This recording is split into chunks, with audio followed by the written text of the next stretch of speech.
Imagine stepping onto the cobblestones of St. Mark's Square, surrounded by centuries of history. At its heart stands the Doge's Palace, a symbol of Venice's power, intrigue, and artistic splendor.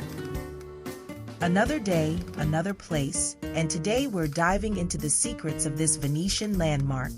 And if you're lucky, you might hear a chime from the bell tower. I always found it charming, a little reminder of time passing even in a city that feels timeless. A little tip: wake up early if you're nearby. You may be able to hear it.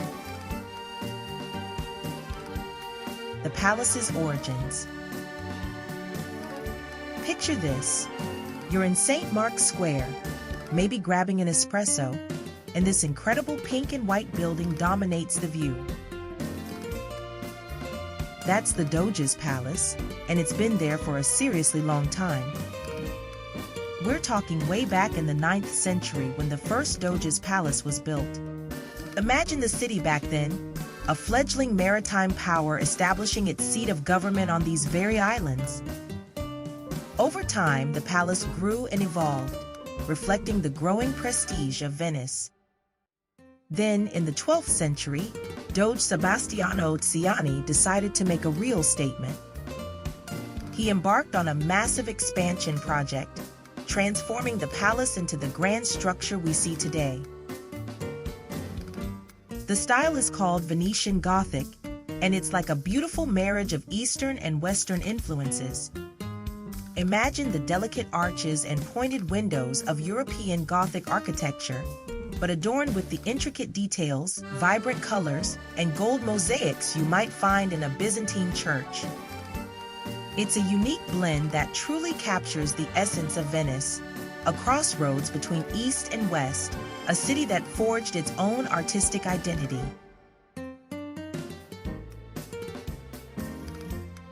The fires and rebirth. Fires struck the palace not once, but twice, in 1483 and again in 1547. Imagine the horror, flames engulfing the building. Irreplaceable works of art by Titian, Bellini, and countless others, all lost in the blink of an eye.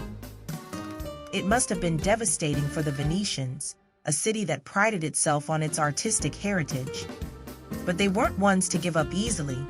The Venetians, they're stubborn. They could have rebuilt in the latest fashion, but no, they restored its Gothic glory. They knew what made their city unique.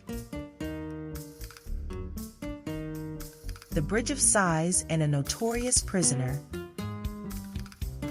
Now, time for some intrigue. See that enclosed bridge connecting the palace to an old prison? That's the Bridge of Sighs. Imagine being a prisoner, led across, getting one last glimpse of Venice before being locked away.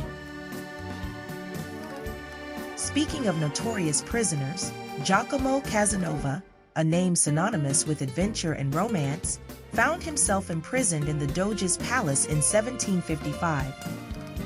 He wasn't there for stealing hearts, though. He was accused of forgery and other offenses. The conditions were harsh, cramped, hot and damp cells with limited sunlight.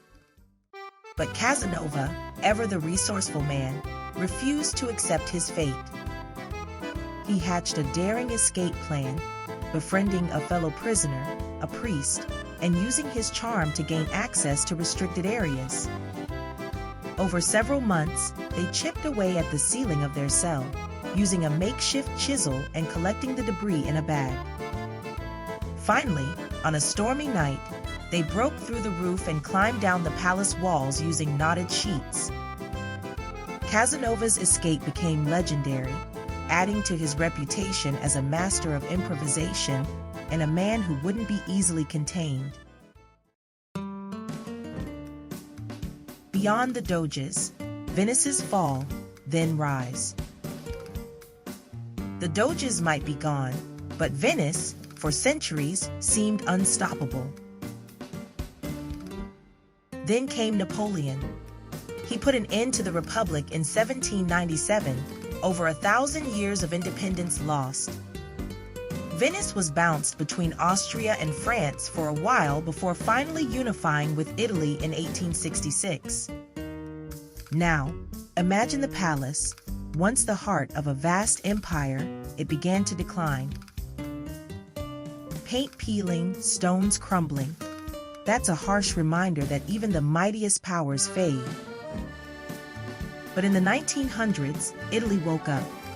They recognized the palace as a symbol of what Venice had been, and its potential as a symbol of resilience. They began the long, costly work of restoring it. Finally, in 1923, it opened to the public. Now, instead of doges plotting trade routes, it's us wandering the halls, imagining past whispers, and marveling that the building even survived to tell the tale.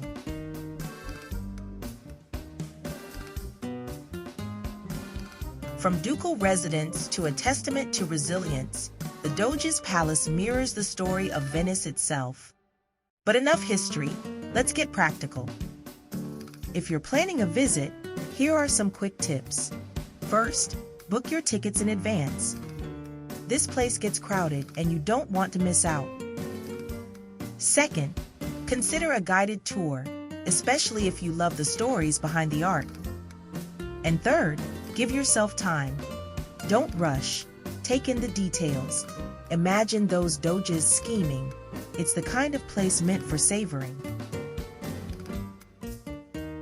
Don't miss our blogs about other interesting places to visit. Please head to therookandqueen.com for more. Until next time, keep traveling smart.